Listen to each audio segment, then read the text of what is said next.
Tamim al-Dari, who had embraced Islam, he used to be a Christian, embraced Islam, an Arab. He got up and he said, we were in a ship and a huge storm hit us and we were lost until our ship reached an island. We entered the island. He says, a beast came to us on this island.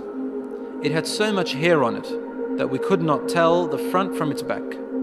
Which was its head, which was its tail. We don't know. And we said, Waylaki ma anti. Woe to you, what are you? Never seen a creature like you before. And she spoke. The beast said, Ana al-jassasa. They said, Wama al-jassasa? What is this al-jassasa? And then the beast said, Ayyuha al-qawm, people. Intaliqu ila hadha al-rajul fi ad-dayr. Come to this man who is waiting for you in a dayr. A dayr was known in those days as being like a place where people used to worship. And he said, there is a man who is waiting for your news anxiously. They said, we ran away from the beast immediately thinking it was a jinn. We entered this hut that was set for worship.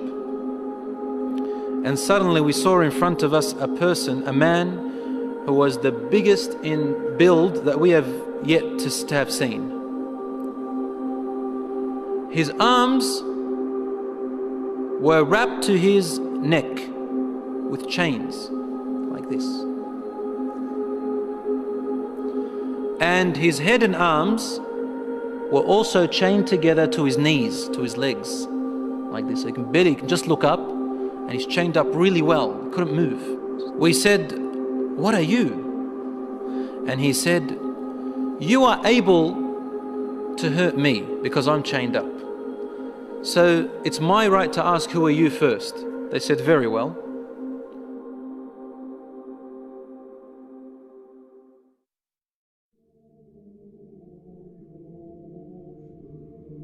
We are people from the Arabs. We set sail in our ship and a storm hit us until we became lost and landed on this island. We came to this island and we found this beast that came to us that had so much hair on it, and it led us to you. They said, we got afraid of this man and we didn't feel safe around him. However, the man said to us, tell me about the palm trees of Baysan. Baysan is a city in Jordan. He wanted to know whether there were palm trees planted in there or not. We said, what do you exactly want to know about Baysan in Jordan? He said, I ask you, are there more palm trees and have they been filled with dates or not yet? They said, yes, it is full of palm trees and full of dates. More than many other places in what we know. He said, soon its palm trees and dates will become scarce. Will no longer give fruits. Today, really, in Jordan, dates are scarce now. It used to be in history, abundance. Now listen. He said, now explain to me about Buhayra Tabariyya. You know what Tabariyya is? Which ocean, which sea that is? Okay, the Tabariyya Sea. It's also close to Sham. They said, what do you want to know about it? He said, does it have water in it? They said, yes, there's lots of water. He said, soon its water is going to go away. It's not going to exist anymore. And truly today, the water has gone drier than before. Then he asked them, he said, tell me about Zaghar fountain. Zaghar fountain, probably about 3 days journey if you wanted to walk away from Jerusalem, Bayt al-Maqdis, that's where that fountain is. So basically in what we call Israel today. They said, what do you want to know about this fountain? He said, well, is there a large fountain and do people plant a lot of vegetation around it and it gives a lot of water yet? They said, yes, it's got a lot of water and its people plant a lot. Tell me about a prophet who is ummi, who is illiterate, cannot read or write. What has he done? They said he has come out in Mecca and now he lives in Yathrib, in Medina. He asked them, have his people fought him? They said yes. He said, what did he do? They said he was driven out by his own people. But he went to another Arab, the Yathrib people and those who embraced Islam with him, and they obeyed him. This man said to them, really? Has that really happened? They said yes. He said, أَمَا إِنَّ ذَاكَ خَيْرٌ لَهُمْ أَن يُطِيعُوهُ. He said, behold, it is better for those people who obey him to keep on obeying him. He's actually supporting the Prophet ﷺ. وَإِنِّي مُخْبِرُكُمْ عَنِّي. Now I'm going to tell you about myself. إِنِّي أَنَا الْمَسِيحِ. Now very soon, based on the signs you've showed me, I'm going to be given permission to leave and I'm going to come out. فَأَسِيرُ فِي الْأَرْضِ. I will walk throughout the land. فَلَا أَدَعْ قَرْيَةً إِلَّا هَبَطْتُهَا فِي 40 لَيْلَةً. He said, there wouldn't be a village or a city or a place on earth except that I would have reached it, all in 40 days. The whole world in 40 days. غَيْرَ مَكَّةَ وَطِيبَةَ. All except two places, Mecca and Tiba, Medina. فَهُمَا مُحَرَّمَتَانِ عَلَيَّ كِلْتَاهُمَا. He said, they are both forbidden for me to enter. Now when we say he enters, it means he conquers, takes over. He owns it.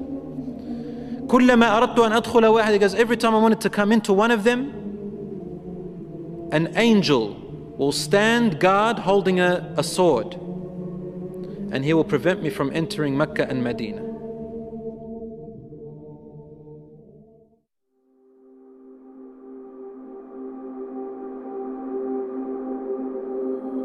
Al-Rasul sallallahu alayhi wa sallam started grabbing his stick and sort of, he put it close to his hip, sallallahu alayhi wa sallam. And then he began to bang, to hit the ground with it, like this. But he was sort of tense, sallallahu alayhi wa sallam. Something very important. He was really tense about it. And he hit the floor and he said, أَلَا هَذِهِ طِيبَةٌ. Behold everyone, this is Tiba.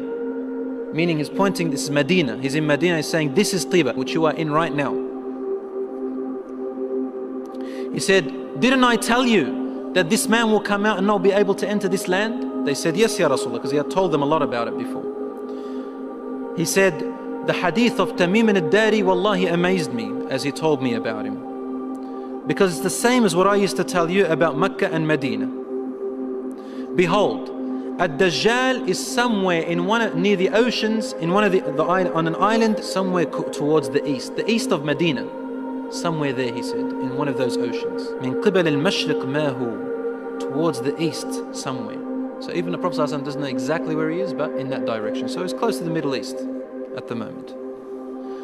So Allahu A'lam, Dajjal will first arise in Asham, in the Middle East area, which gives a lot of sense that the Jews will be the first to follow him because they are waiting for their Messiah to come. They don't believe that Isa alayhi salam was it, and they don't want to accept Muhammad sallallahu alayhi wa sallam. So they'll be the first to follow Dajjal. They say he is the real Isa. As for the Christians, they believe in the coming of Isa alayhi salam. Because they've mixed up their scriptures, they will think that this is the man. And because he will say, I am Isa, they will ask for him alayhi salam, they will ask for miracles, and he will do these miracles. Some of them won't be convinced. See, afterwards he'll say that I am God. Ana ilahukum. And then they'll say, what proof do you have? He said, only God can raise the dead. He said, okay, what if I raise your parents from the dead? They said, yes, we'll believe your God. So he will be able to get the jinns, the shayateen, to work for him, and he will raise them to become, to look like their parents, and they will speak to them. And so the people, non-Muslim people and the weak Muslims will follow him.